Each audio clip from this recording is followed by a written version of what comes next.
혹시 이런 가정 하나 해볼까요?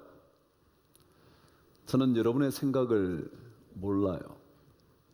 여러분이 저에게 그 생각을 말씀해 주실 때까지 말이죠.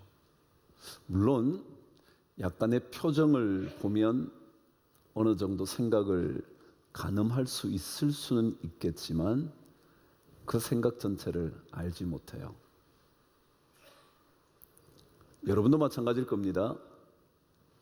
제가 여러분에게 저의 생각을 털어내기까지는 제가 어떤 생각을 하고 있는지 알 수 없을 겁니다.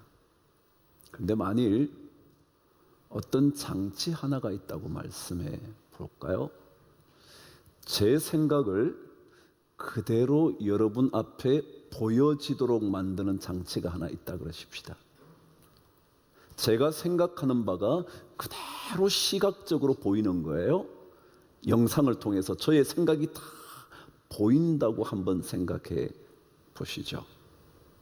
반대로 여러분의 오늘 하루 종일의 생각이 전부 다 시각화되어 영상 속에 드러난다고 한번 생각해 보십시다. 여러분, 그 영상을 누군가에게 다 보여주실 수 있으시겠어요? 아니면 숨기고 싶으실까요? 여러분 어떠세요? 적어도 이 자리에 오신 순간만은 여러분의 생각을 화면에 비추어도 문제 없을 수 있을 것 같지만 어쩌면 하루 종일에 여러분의 생각을 전부 다 화면에 비춘다면 여러분 누구에게도 그것을 보여줄 만큼 떳떳하실 수 있을까요? 정말 여러분의 생각을 여러분의 가족들에게 다 드러내 보여주실 수 있을까요? 아니면 동료에게 여러분이 품고 있는 모든 생각이 드러나는 화면을 틀어주실 수 있으시겠어요? 아마도 어느 누구도 자신의 모든 생각이 다 드러난다면 보여줄 만큼 자신 있는 사람, 떳떳한 사람 없지 않을까요? 저에게도 싫은 사람이 있을 거예요. 여러분도 그렇겠죠? 그런데 만일 그 싫은 사람을 이 아침에 혹시 만났다 하십시다. 보기 싫은데 만났어요. 속으로 하필이면 저 사람을 만났을까? 그러신 마음이, 그 생각이 만일 화면으로 비춰진다면 여러분 어떠실 것 같으세요? 그래요. 우리는 누구나 다 자신의 속을 보여주게 된다면 그 누군가 앞에 떳떳이 고개를 들 수 있는 사람 많지 않을까? 어쩌면 없지 않을까? 과학자들은요, 고민이 있어요. 그게 뭐냐면 우리 인간이라는 존재, 호모 사피엔스가 언어를 습득하고 난 다음부터 훨씬 더 사람들을 속이는데 능하다는 겁니다. 과학자 얘기예요. 자기 자신이 언어 습득을 하게 됐다. 다시 말하면 말을 할 수 있게 된 다음부터 이 호모 사피엔스는 훨씬 더 사람들을 속이고 기만하고 그리고 거짓말하는데 능숙해진다는 겁니다. 도대체 왜 그런 걸까? 연구를 했는데 연구를 해도 자꾸 오리무중인 겁니다. 그런데 분명한 것은 가르쳐주지도 않은 것을 어릴 때부터 어린 아이들이 행동한다는 겁니다. 다시 말하면 한 번도 아이들에게, 유아기 자녀들에게 거짓말을 가르쳐 준 적이 없는데 그 어린 아이들이 거짓말을 아무렇지도 않게 한다는 겁니다. 예를 들어 엄마가 없는 사이에 컵을 깨트렸어요. 그런데 엄마한테 그런 거, 엄마 나 안 깼어. 저 동생이 있겠어, 동생이 라고 말하는 겁니다. 분명히 이 아이에게 거짓말하는 것 아니라고 가르쳐 준 적도 없고 거짓말해서는 안 된다고 말한 적도 없는데 그 아이가 거짓을 말하는 것에 대해서 조금도 거리낌 없이 한다는 겁니다. 연구를 자꾸 하니까 거짓말하는 사람들에게는요, 지금 인식하고 있는 이 단계에서는 진실을 전혀 생각하지 않는다는 겁니다. 그리고 무의식 속으로 어느새 그 생각이, 거짓의 생각이 들어가 버린다는 거예요. 그래서 어떤 사람이 거짓말을 할 때 그게 모르고 하는 거짓말인지 알고 하는 거짓말인지 무의식적으로 하는 건지 아니면 알고도 의도적으로 하는 건지 아니면 착각하고 오인해서 하는 건지 도대체 구분을 못한다는 거예요. 그러다가 결론입니다. 인간에게는 유전자 속에 악이 담겨 있다라는 결론입니다. 과학자들이요, 우리 인간 속에는 유전자 속에 이미 타고났다는 거예요. 왜요? 안 가르쳐 줬는데 하는 거예요.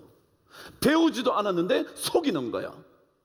한 번도 그렇게 하라고 말해 준 적도 없는데 거짓을 행하는 거예요. 그래서 우리 인간 속에는 유전자 속에 이미 거짓과 죄악과 악이 담겨져 있다라고 결론을 내렸어요. 자, 제가 성경 얘기 하나 해볼게요. 성경은요, 우리 인간에게 아담의 죄가 우리에게 왔다고 그럽니다. 우리는 흔히 들어왔던 원죄라 그러죠.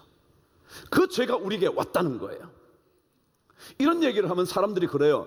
에이, 그거는 기독교에서 하는 얘기지. 아니요, 방금 말씀드렸잖아요.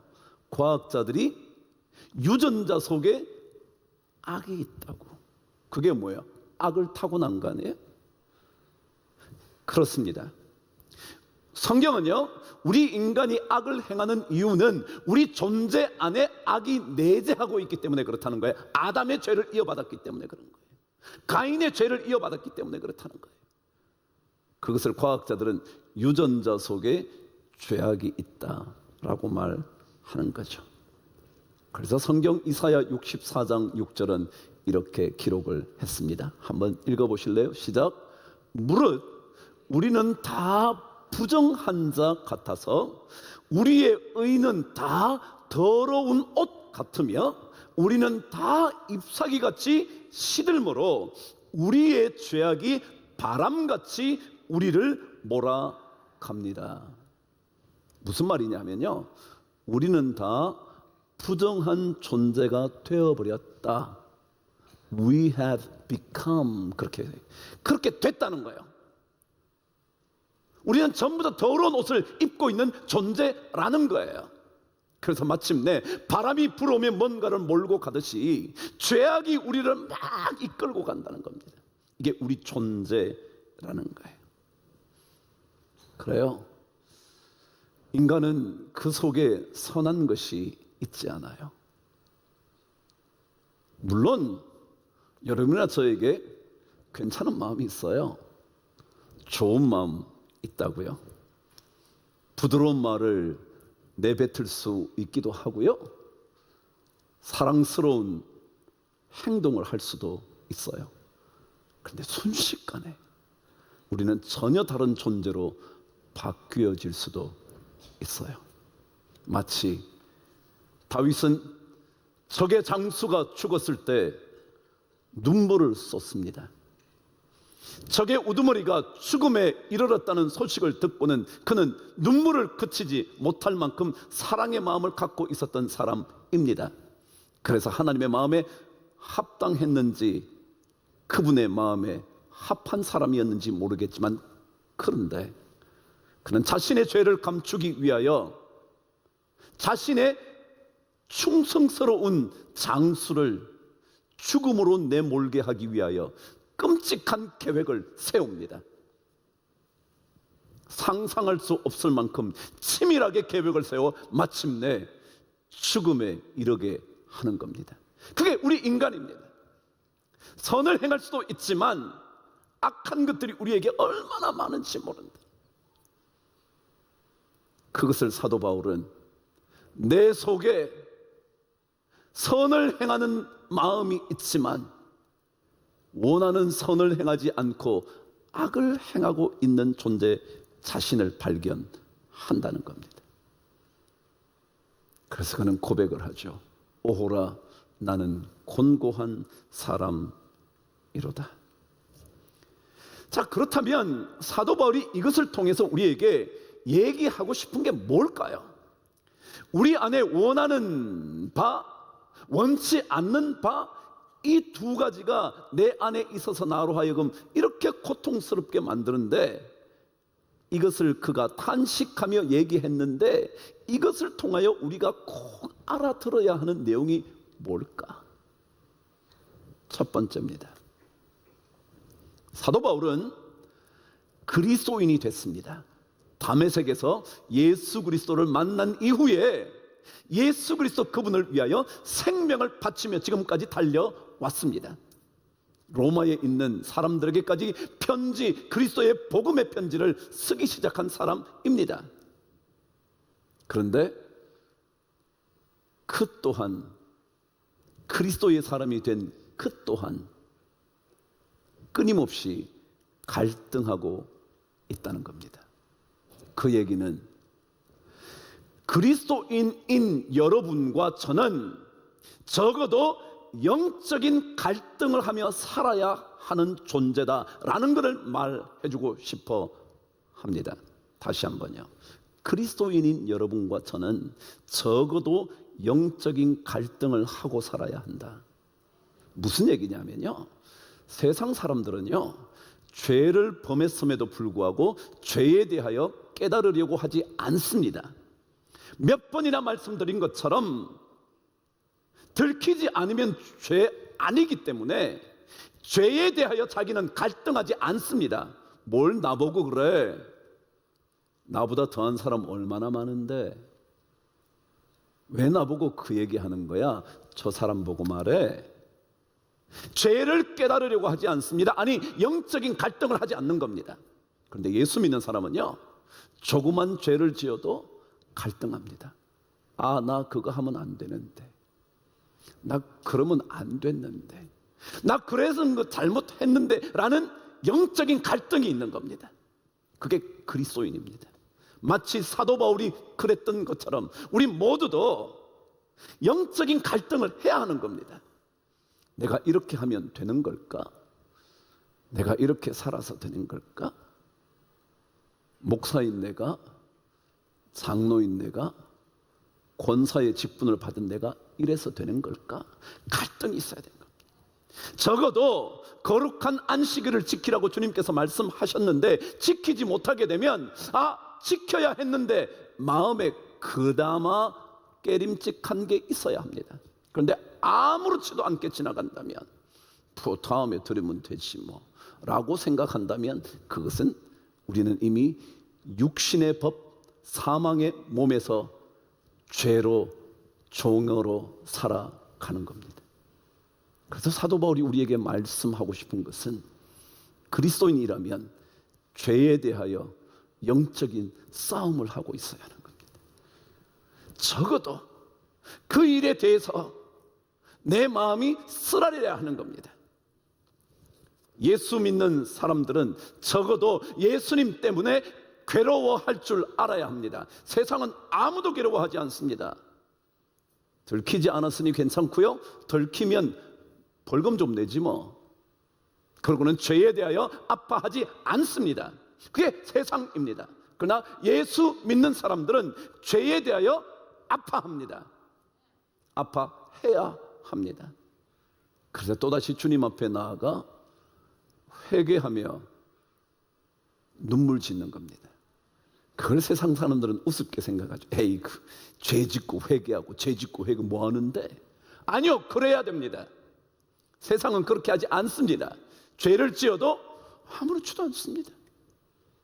그래서 이 세상이 죄악의 세상입니다. 죄가 안타까워야 하고요, 죄 짓는 나의 삶이 나는 진짜 곤고한 사람이라는 것을 알아야 하는 겁니다.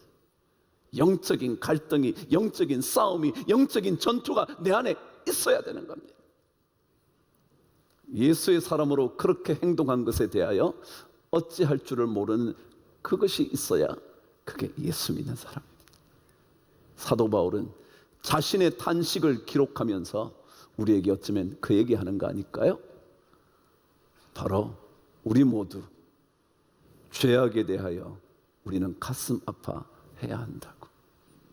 사도 바울은 디모데에게 편지를 쓰면서 그렇게 말했습니다. 무릇 그리스도 예수 안에 있는 사람이 경건하게 살려고 한다면 반드시 박해와 핍박이 있을 거다.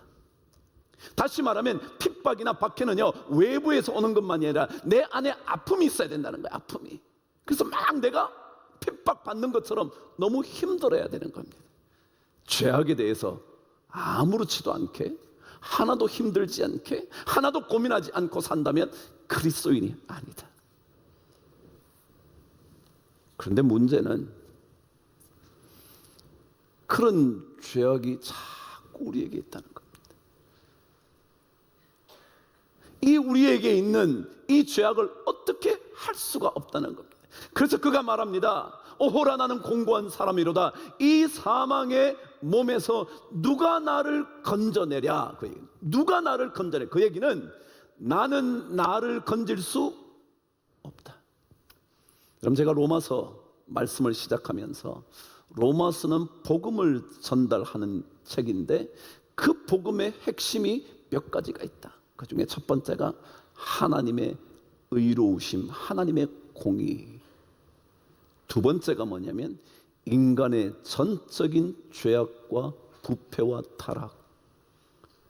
이런 인간이기 때문에 자기 스스로를 아무도 구원할 수 없어서 예수 그리스도 은혜의 보혈의 피가 필요하다. 그게 복음입니다. 말하자면 사도 바울은 누가 나를 건져내랴라고 말한 것은 나 아닌 누군가가 나를 건져주지 않고는 내가 이 죄의 싸움에서 이길 수가 없다. 그 얘기입니다. 다시 말하면 그래서 우리에게는 구원자가 필요하다 라는 얘기죠. 그 얘기 두 가지를 하고 싶었던 겁니다. 그리스도인들이라면 죄에 대하여 가슴 아픈 통곡이 있어야 하고 가슴 아픈 갈등이 있어야 하고 곤고함이라는 그 단어가 자기에게 있어야 할 뿐만 아니라 그러나 그 곤고함에서 건져질 수 있는, 빠져나올 수 있는 길은 자신에게 있는 것이 아니라 누군가 다른 사람에게 있다. 그래서 25절을 이렇게 기록합니다. 읽으실까요?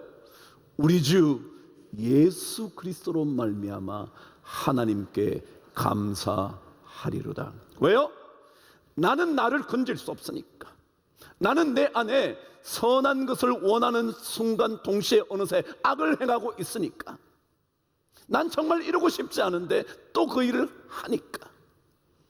나를 건져줄 수 있는 사람이 있어야 되는데 그분이 예수라고. 그래서 그 예수 그리스도로 말미암아 나는 하나님께 감사한다고. 복음은 우리 인간의 죄악을 지적합니다. 어느 누구도 선한 것이 없다는 것을 말합니다. 다 부정한 자 같을 뿐만 아니라 다 더러운 옷을 입은 것뿐만 아니라 모두 다 바람이 불어닥치듯 죄악이 우리를 몰고 다닌다고 말합니다. 내 능력으로는, 내 결심으로는, 내 결단으로는 절대로 이 죄악에서 빠져나올 수가 없어서 건져줄 그 누군가가 필요하다는 거예요. 그 예수를 만나야 한다는 것이 복음입니다. 오늘도 만나야 하고요. 내일도 여러분의 생각을 펼쳐놓는다면 어느 누구에도 보여주고 싶지 않을 수 있을 만큼 우리의 죄악들이 많아서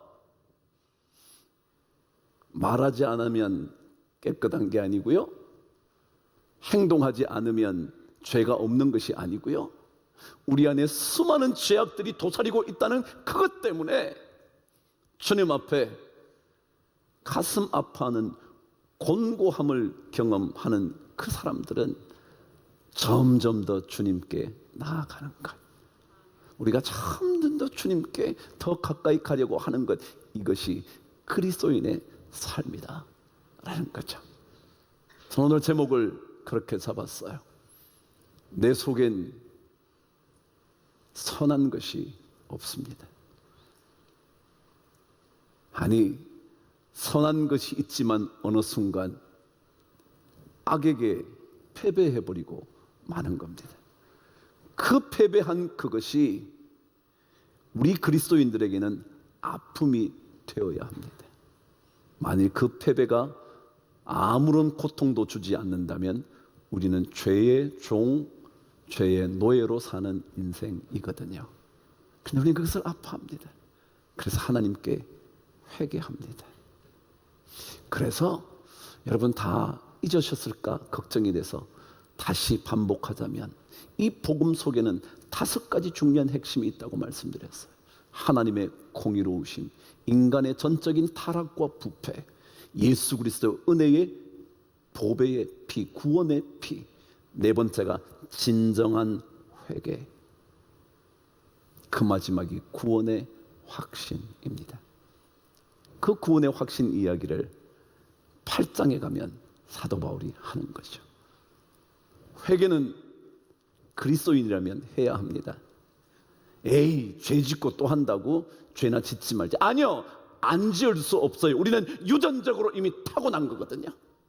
그래서 우리는 그 죄악을 끊임없이 주님 앞에 고백하고 회개함으로 다시 그리스도의 구원의 은혜를 맛보고 더 주님께 나아가기로 성령의 도우심을 받는 인생, 그것이 바로 우리의 삶이다 라는 거죠. 한 주 누군가에게 보여진다면 정말 부끄러울 수밖에 없는 우리의 삶을 건져주시는 구원자 바라보며 또 한 걸음 한 걸음 낙심하지 말고 나아갈 수 있게 되기를 주님의 이름으로 축복합니다.